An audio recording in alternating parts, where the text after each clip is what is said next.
standing by to take a look at how Splyce managed to sink their fangs in for a win. Thank you very much, gentlemen. You might wonder where Splyce found their performance to pick up a win here against Fnatic, and I'm joined by Wonderware to answer that question. Congratulations on the win. How was it so convincing for you guys? Because it didn't look like Fnatic really ever had a chance. So we have been playing really good in scrims, and we have had like a lot of problems translating it into stage. I feel like today we grew some balls, and we went for the plays we normally do in scrims. So I'm really happy. Like, if we can keep playing like this, it will be, we will do really good in the future. Yeah, it definitely seems that way. Confident play. In particular, your Nautilus up top was great. Did you know that you are only the second bottom 4 team to beat a top 6 team since week 1? What does this victory against Fnatic mean for you personally? Yeah, as I said, this win against Fnatic, like, I'm really happy, and I mean, the top teams this split has been really strong compared to the bottom teams. So I hope we can like breach the gap and start taking more wins. Well, it's definitely going to be the case. Looking forward, you guys are at 4-8 as your overall record. Playoff is still a possibility, but what are your expectations with the team?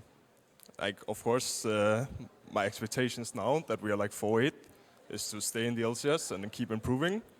But like making playoffs would be really good for us, and I think we could, if we keep like playing as we did today, I think we can make a run in playoffs as well. Well, best of luck keeping up that performance. Congratulations again on the win. We're going to head to Shocks at the analyst desk. Thank you. The first bottom team to beat a top 6 team since week 1, which was when Roccat beat Vitality. But it doesn't really count. It was week 1, day 1. And so it was there Vitality anyway, it doesn't matter. I was going to say there weren't any rankings yet. However, this game, not just a win from Splyce over Fnatic, a landslide win. You guys wanted to talk specifically about the Maokai pick and the lane swap and what it all led into. So, you are an old Maokai player. Do you like him in the current meta? I guess he can come back a bit since there are more and more tanks, but like in the meta before he was unplayable, like with the Fizz, the Ekarim, like all this. Right now he may be a bit more, but you still see like this Dizzy Rod banner of command thingy that's a bit good against him because he can't really unpush it. And also Fnatic in this game, in my opinion, really screwed Gamsu over. After a good lane swap, you ought to get to tower. We have a specific screenshot, almost a short clip of Gamsu trying to split push on this Maokai. And that's almost everything that's wrong with Fnatic at the moment, and their shot calling, which is very indecisive. First up, why is he there? So he's not supposed to be there. Normally when a wave is going into you, the top laner should get it in lane swap, and the wave pushing should be with the AD carry. Because with the AD carry, you're going to have the support and the jungler around him with the vision, and you can just defend him like easily. And if the top laner is getting the wave in the tower, like he's already safe. Mm-hmm. Right now, Reckless is catching the top lane wave and isn't put any pressure. So if they do like a play on bot lane like they're doing, it's pretty much free, and they will not get punished for it. So either they need like Gamsu to back off, wait for Reckless to pressure top with the support and jungle, and once they're pressuring into tower, then he can come back and push it, like try to bounce it or try to TP top and dive. However, but there, like he just pushes too fast too early, and it's just a free kill for Nidalee and Nautilus. But these are the kind of mistakes we almost never see, I want to say, from a professional team. I mean, I don't remember the last time I've seen a level 8 Maokai randomly start pushing down to the enemy inhib tower while the rest of his team is freezing lanes in mid and top lane.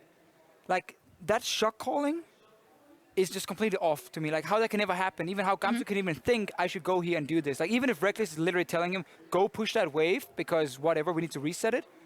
Normally, you should just go like, no, I'm gonna die. I think the reason they started is that like they were 1 tower ahead, like they had their tier 2 top still up, and the bottom was done. So they were like, yeah, like we're gonna be behind on the play if we just mirror. So let's try to defend top and send someone pushing bot. But yeah, at the end they need to like Reckless to push the way bot, and Gamsu to be top at the end once they defended it. So like after that, Gamsu was going a lot of ages, was really behind, and when they forced team fights, it was just like a bit over for them already. Yeah, we're going to run a couple of replays now of Splyce in the team fight, just doing really well. We have to say, okay, not the best decision making by Fnatic, but Splyce, on the other hand, they saw it and they went bottom and they got that gank and they got themselves rolling. Yeah, and Wonderware just said it in the interview. They were no longer afraid of actually making some of the plays they've been practicing in scrims. Here they get another good team fight. Wonderware is level 11 and he's very farmed on his Nautilus, and he's able to like tank 3 or 4 guys. And that happens so often. Gamsu's 2 levels behind at this point, And when he's against 4 people, he dies very quickly. Wonderware is still alive. Like he's basically going 1v5 in every single team fight. And that's what you can do with these tank picks. Yep. You have hard engage, and if they do get ahead, beautiful hook as well onto Reckless. And then also, like, do you think Splyce had just a better team comp at this point, Capo? Yeah, team comp, I think they were like, yeah, better overall because on Fnatic they're gonna have Victor to wave clear, let's say, and then Maokai to peel for Illusion. But if you try to peel with Illusion against Lulu plus the like hyper carry like Caitlyn, it's just not gonna work. And at the end of the day, Nautilus will peel better, and they're just gonna straight lose.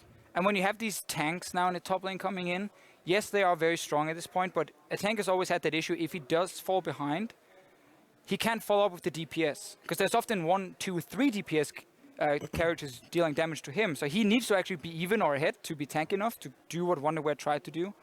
And that's why Gamsu failed to do, because he was behind due to his team also, the assignment of the lanes.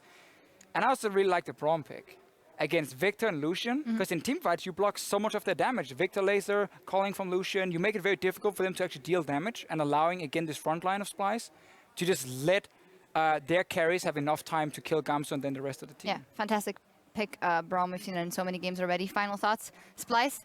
How important is this win? I mean, if Fnatic keeps playing this way, it might pay out dividends later on. What does this tell you, Cabochard, about the level of Fnatic now? There's been now 2 games. Yesterday they came back, but they were that much behind as well. Do you think they can grow in time for playoffs?